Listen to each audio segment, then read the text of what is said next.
Shalom jemaat yang dikasihi oleh Tuhan. Saat ini kita sedang menjalankan puasa hari pertama. Saya percaya hari ini ada banyak hal yang Tuhan akan kerjakan di dalam kehidupan kita dan tentunya tetap semangat. Dan saat ini sebelum kita akan mendengarkan firman Tuhan, kita akan berdoa. Bapa, saat ini kami akan mendengarkan kebenaran firman-Mu.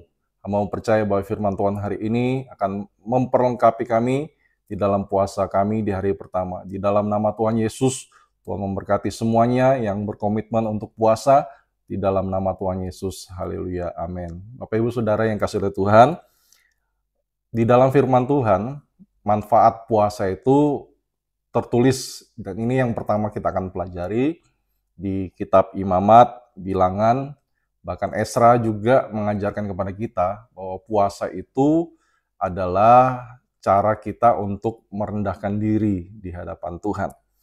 Di dalam Esra 8 ayat 21, kemudian di sana di tepi sungai Ahawa itu aku memakmumkan puasa supaya kami merendahkan diri di hadapan Allah kami dan memohon kepadanya jalan yang aman bagi kami, bagi anak-anak kami, dan segala harta benda kami. Ini adalah peristiwa di mana Esra hendak mempersiapkan diri memimpin rombongan orang Israel untuk kembali ke Yerusalem setelah ditawan di Babylon. Dan mereka harus menempuh perjalanan yang sangat jauh dan tidak mudah. Banyak sekali bahaya yang menghadang mereka, musuh-musuh yang ada di depan, dan mereka sangat membutuhkan pertolongan. Kita tidak tahu apa yang akan terjadi nanti di tahun 2025, tetapi saya percaya dengan puasa ini kita merendahkan diri, kita memohon pertolongan Tuhan atas setiap kehidupan kita, agar di tahun ini kita bisa melewatinya bersama dengan Tuhan, Bapak Ibu Saudara. Ada dua pilihan yang Esra akan ambil pada waktu itu, yaitu mengharapkan pertolongan manusia, tentara-tentara yang hebat, atau mengharapkan pertolongan Tuhan.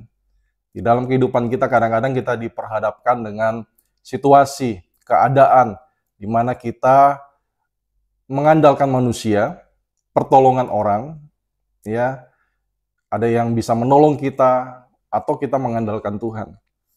Dua pilihan ini kadang-kadang membuat kita menjadi dilema di dalam memilih, Bapak Ibu Saudara, ya. Esra 8 ayat 22-23, karena aku malu meminta tentara dan orang-orang berkuda kepada raja untuk mengawal kami terhadap musuh di jalan, sebab kami telah berkata kepada raja demikian, tangan Allah kami melindungi semua orang yang mencari Dia demi keselamatan mereka, tetapi kuasa murkanya menimpa semua orang yang meninggalkan Dia.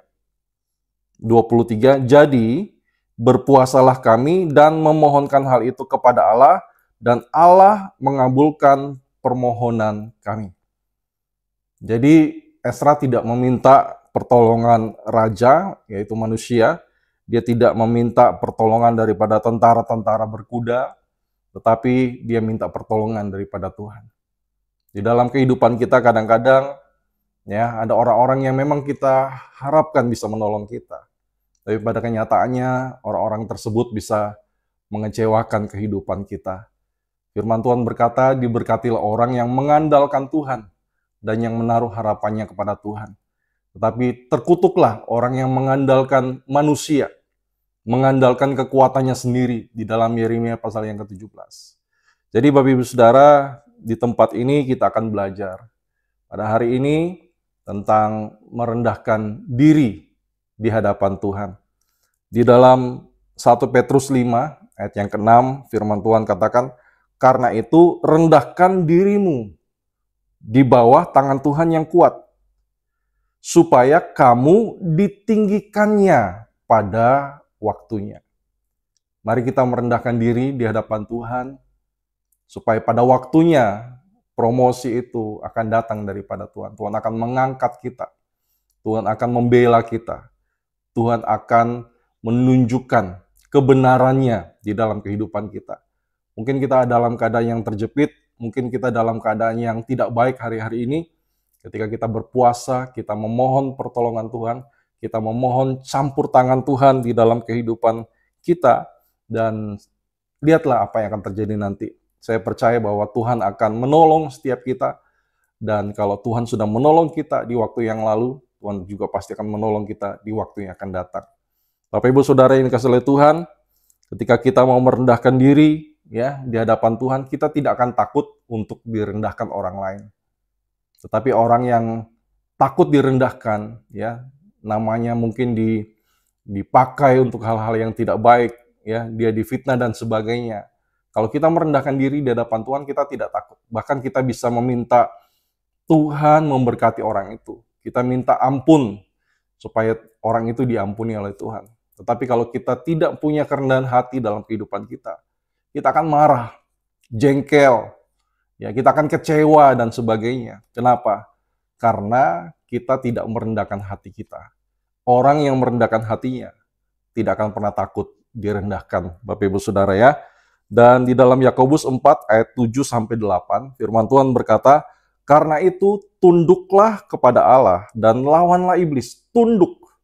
Tunduk itu artinya rendahkan diri kita di hadapan Tuhan. Dan lawanlah iblis, maka ia akan lari daripadamu. Ayat 8, mendekatlah kepada Allah, dan ia akan mendekat kepadamu. Hari ini kita mendekatkan diri kita kepada Allah. Tujuan puasa kita adalah mendekatkan diri kita kepada Allah. Tahirkanlah tanganmu, hai kamu orang berdosa. Dan sucikanlah hatimu, hai kamu yang mendua hati. Jangan kita mendua hati. Sekali kita mengandalkan Tuhan, jangan ada sesuatu yang kita andalkan lagi. Sekali Tuhan, tetap Tuhan. Jadikan Tuhan satu-satunya pengharapan kita. Jadikan Tuhan satu-satunya andalan kita. Supaya di dalam kehidupan kita selalu mengalami kemenangan. Saya berdoa untuk hari besok dan lusa, supaya saudara bisa tetap komitmen, tetap kuat, dan Tuhan memberkati kita semua. Shalom.